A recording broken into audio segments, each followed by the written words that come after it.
अस्सलाम वालेकुम दोस्तों, उम्मीद करता हूं आप सब खैरियत से होंगे। दोस्तों, आज की इस वीडियो में सऊदी अरब की कुछ ज़रूरी और बड़ी खबरें आप लोगों के साथ में शेयर करने वाला हूं, तो वीडियो को पूरा ज़रूर देखें ताकि पूरी जानकारी आप लोगों को मिले। आज की इस वीडियो में गैर मुल्कियों के लिए कई सारी ज़रूरी खबरें हैं, जिनमें से एक अपडेट ऐसी है कि अगर आप महीने के 2 से 10 रियाल तक जमा कर सकते हैं तो फिर आपको हुकूमत की तरफ से हजारों रियाल दिया जाएगा। तो ये क्या अपडेट है, ये क्या स्कीम है, आगे इसी वीडियो में आपको बताने वाला हूं। लेकिन उससे पहले 3-4 कुछ और ज़रूरी खबरें हैं, पहले उसे आप लोग को बता देता हूं।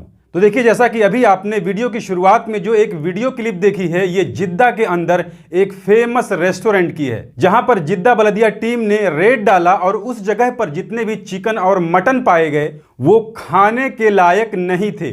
उस रेस्टोरेंट को सीज किया गया और जितने भी वहां पर नॉनवेज पाए गए जैसे चिकन, मटन, इन सबको डिस्ट्रॉय किया गया, यानी उन्हें फेंक दिया गया। तो देखिए, सऊदी अरब के अंदर होटलों में, रेस्टोरेंट वगैरह में जितने भी नॉनवेज होते हैं जैसे चिकन और मटन हो गए, ये सारे के सारे फ्रोजन होते हैं, यानी बहुत पुराने होते हैं, इन्हें स्टॉक करके रखा जाता है। उसमें भी कुछ लोग उस चिकन और मटन को ढंग से नहीं रखते हैं, उसको ठीक से स्टोर नहीं करते हैं, वो सड़ चुका होता है, फिर भी उसी को बना करके कस्टमरों को खिलाया जाता है। तो मैं तो कहता हूं भाई, अगर आपको नॉनवेज खाना है तो आप दुकान से फ्रेश खरीद करके अपने घर पे ला करके बना के खा लीजिए, क्योंकि इस तरीके की खबर बहुत ज्यादा आ रहा है। और उसी रेस्टोरेंट के अंदर एक चीज और बताई जा रही है कि जितने भी लोग काम करने वाले थे उनमें से बहुतों के पास में मेडिकल कार्ड नहीं था। इसके अलावा जाजान के अंदर फूड अथॉरिटी ने एक वेयर हाउस पर, एक गोडाउन पर रेड डाल करके 80 टन खाने पीने वाली चीज को सीज किया है, क्योंकि वो वेयर हाउस, वो गोडाउन बिना लाइसेंस के चल रहा था।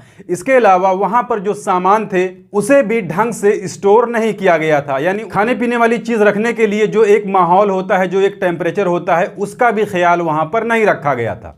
इसके अलावा जिद्दा पुलिस ने 4 फिलिपीनियों को अरेस्ट किया है। ये लोग एक दूसरे फिलिपीनी के घर में घुस करके लूट मार किए, वहां से सोने के जेवरात और पैसे वगैरह चोरी किए थे। यानी ये लोग फिलिपीनी थे और जिसके घर में इन्होंने जा करके ये चोरी और डकैती की थी वो भी एक फिलिपीनी का ही घर था, यानी ये सारे के सारे मुकीम थे, इकामा होल्डर थे। इसके अलावा रियाद पुलिस ने रियाद के अंदर 3 गैर मुल्कियों को अरेस्ट किया है, जिसमें 2 बांग्लादेशी और 1 पाकिस्तानी हैं। तो जैसा कि आप सभी जानते हैं कि फिलहाल सऊदी अरब के अंदर भीख मांगना एक बहुत बड़ा जुर्म है, लेकिन अब लोग भीख मांगने के लिए दूसरा तरीका अपनाने लगे हैं। इसमें बताया जा रहा है कि जो पाकिस्तानी था वो रोड पर पानी बेचने के नाम पर लोगों से भीख मांग रहा था, यानी वो एक कार्टन पानी का रखा होगा, उसमें से एक बोतल ले करके गाड़ियों के पास जाता होगा और वहां पर वो जाकर के भीख मांगता था। इसके अलावा जो बांग्लादेशी हैं वो अक्सर बलदिया में काम करने वाले लोग होते हैं जो भीख मांगते हुए पकड़े जाते हैं, क्योंकि ये लोग हमेशा ट्रैफिक सिग्नल पर, रोड पर खड़े होते हैं, वहां पर कोई गाड़ी आकर रुकती है तो ये लोग वहां पर इस तरीके का काम करना शुरू कर देते हैं।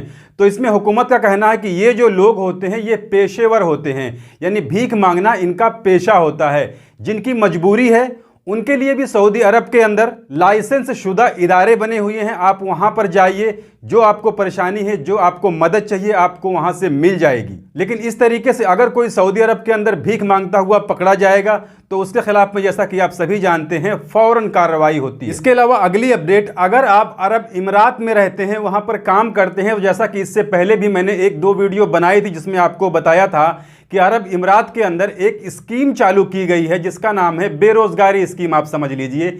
इसमें अगर आप हिस्सा लेते हैं तो आपको आपके काम छूटने के बाद में भी जो आपकी सैलरी है उसका 60% तक मिलता रहेगा। तो देखिए, अगर आप इमारात के अंदर काम करते हैं तो इसके बारे में कुछ और जानकारी आई है जिसे आपको जानना जरूरी है। इसमें बताया गया है कि जो लोग प्राइवेट सेक्टर या सरकारी इदारों में काम करते हैं वो सभी लोग, चाहे वो गैर मुल्की हो या वो इमराती हो, अगर वो इस पॉलिसी को लेता है तो उसको हर महीने के हिसाब से 2 से 10 रियाल तक जमा करना पड़ेगा। इसमें बताया गया है कि जिसकी सैलरी 16,000 से ज्यादा है उसको महीने के 10 दिरहम जमा करने होंगे, लेकिन जिसकी सैलरी 16,000 दिरहम से कम है, इसमें सभी लोग शामिल हैं, चाहे उनकी सैलरी 2,000 हो या 4,000 हो या 5,000 हो, यानी जितने भी लोगों की सैलरी 16,000 से कम होगी उन लोगों को सिर्फ 2 दिरहम हर महीने के हिसाब से पे करना है। तो अगर आप 2 दिरहम से लेकर के 10 दिरहम तक हर महीने जमा करते हैं और खुदा ना खास्ता दुबई के अंदर अगर आपकी नौकरी छूट जाती है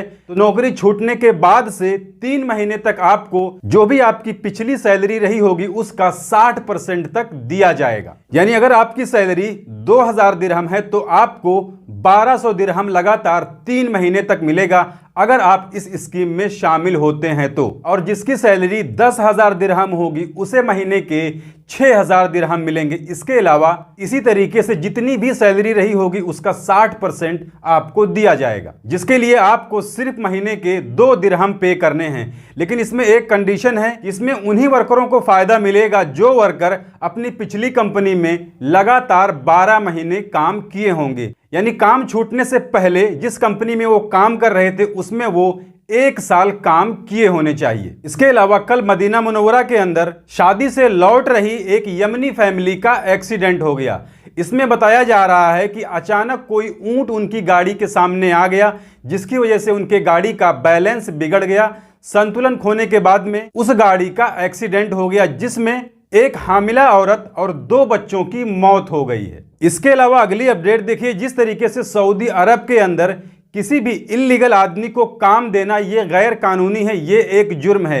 यानी अगर कोई अपने कफील के पास से भागा हुआ है या उसके पास इकामा नहीं है या फिर वो गैर कानूनी तरीके से सऊदी अरब के अंदर दाखिल हुआ है, तो जिस तरीके से इन लोगों को सऊदी अरब के अंदर काम देने पर पाबंदी लगाई गई है, तो इसी तरीके से अरब इमरात के अंदर भी किसी भी इल्लीगल आदमी को काम देना ये एक बहुत बड़ा जुर्म है। तो इसी में एक कंपनी के ऊपर 4 लाख दिरहम का जुर्माना लगा है, क्योंकि उस कंपनी में 7 ऐसे लोग काम कर रहे थे जो अरब इमरात के अंदर इल्लीगल थे। तो उन 7 लोगों के ऊपर भी 1,000 दिरहम फाइन लगा है, लेकिन कंपनी के ऊपर 4 लाख दिरहम का फाइन लग गया है। इसके अलावा 2 अपडेट वो सोशल मीडिया से जुड़ी हुई है। देखिए, एक है ट्विटर की और दूसरी अपडेट है फेसबुक से। तो सबसे पहली ट्विटर वाली अपडेट मैं आप लोग के साथ में शेयर कर देता हूं। देखिए, जैसा कि अभी हाल ही में ट्विटर पर जितने भी अकाउंट वेरीफाइड हैं, यानी जिन्हें ब्लू टिक मिला हुआ है, जो अकाउंट वेरीफाइड हैं, उन्हें अब हर महीने के $8 पे करने होंगे।